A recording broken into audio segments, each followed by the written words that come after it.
Miles de colombianos se lanzaron masivamente a las calles en medio de una pandemia que está matando a cerca de 500 personas por día en ese país.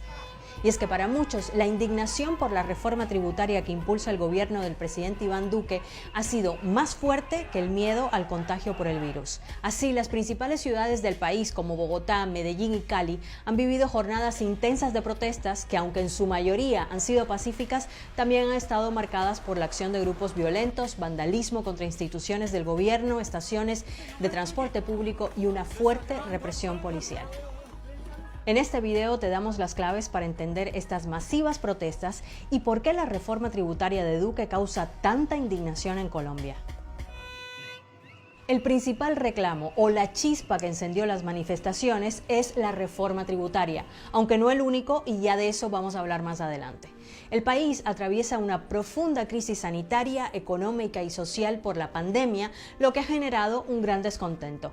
Y lo que hace esta reforma tributaria es apretar aún más precisamente a los sectores de la población que más han sufrido durante la pandemia. La situación económica es preocupante.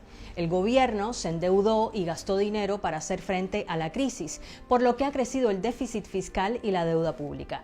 Así que la idea con la Ley de Solidaridad Sostenible, que es el nombre que le ha dado el gobierno a la reforma tributaria, es recaudar cerca de 23 billones de pesos colombianos adicionales. Estos son unos 6.300 millones de dólares.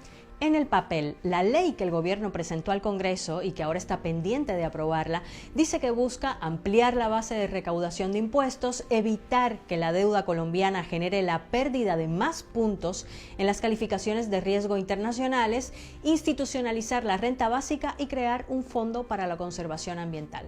Suena como una buena receta para sanear cuentas, pero el punto clave y motivo de mayor indignación es de dónde se sacará ese dinero. El propio ministro de Hacienda colombiano Alberto Carrasquilla explicó que la recaudación vendrá un 73% de las personas naturales y el resto de las empresas. Es decir, la mayoría de la gente va a pagar por esto.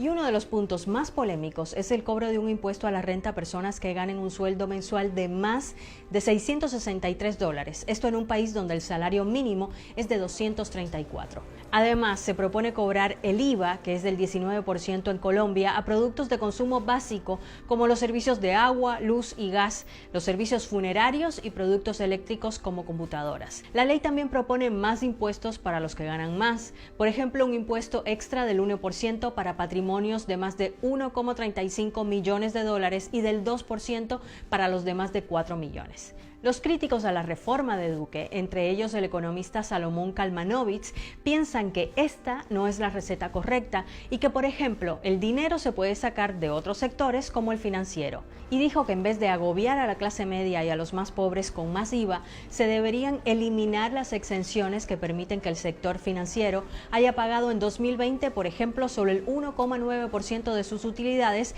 que fueron de 32.000 millones de dólares. Aunque hay otros economistas que opinan que incrementando impuestos solo en estos sectores no alcanza para la reforma que necesita el país. Pero el reclamo que se ha dejado de escuchar en las calles de Colombia, como ya te adelantamos, no solo tiene que ver con la reforma tributaria, sino con un descontento social acumulado que ya se había dejado sentir en las masivas protestas de finales de 2019. Las demandas en aquel momento se centraban en la problemática implementación del proceso de paz con la guerrilla de las FARC y en el cuestionamiento del modelo económico. Con la pandemia, ese descontento solo se acrecentó. La crisis sanitaria y económica ha afectado, como era de esperarse, a los más vulnerables y que cuentan con menos recursos. Y es que Colombia es uno de los países más golpeados por el virus en la región, con más de 2.800.000 casos y más de 73.000 muertes por el virus a final de abril. Y ya hay graves repercusiones económicas. Se calcula que 500.000 negocios han cerrado en el último año. La cifra de desempleo supera el 17%, aunque hay ciudades en las que es mayor del 20%. Según los datos de la Dirección Nacional de Estadísticas de Colombia, se sabe que 2.3 millones de hogares solo se pueden permitir 2 comidas al día y que el 19% de las familias no cuentan con ahorros para sobrellevar esta situación. A todo esto se suman los reclamos por el retraso de la campaña de vacunación que había prometido el gobierno. Hasta el final de abril en Colombia habían recibido la primera dosis de la vacuna más de 4.700.000 personas, según los datos del Ministerio de Salud, lo que pone al país detrás de Chile, Brasil y Uruguay en números de vacunados por habitantes. Pero esto representa menos del 10% de la población. Además de celeridad, muchos también exigen transparencia en el proceso y han criticado al gobierno por no entregar datos sobre el plan de vacunación. Hay críticas por el retraso en el acceso a la segunda dosis para las personas de riesgo y por el desabastecimiento de vacunas para ampliar la campaña al resto de la población. No obstante, el Ministerio de Salud ha prometido que en mayo 8 millones de colombianos, casi el doble que hasta abril, estarán vacunados. Mientras, las protestas ocurren en medio de un preocupante repunte de casos en el país, con casi 20.000 nuevas infecciones diarias, un récord desde el inicio de la pandemia. Una crisis que no pudo detener las masivas manifestaciones. Bueno, gracias por mirar el video hasta el final. Esperamos que este video te haya sido útil para entender la situación en Colombia. Y si te gustó y te resultó interesante, por favor, no te olvides de compartirlo. Suscríbete al canal si todavía no lo has hecho y ya nos vemos la próxima. Chao.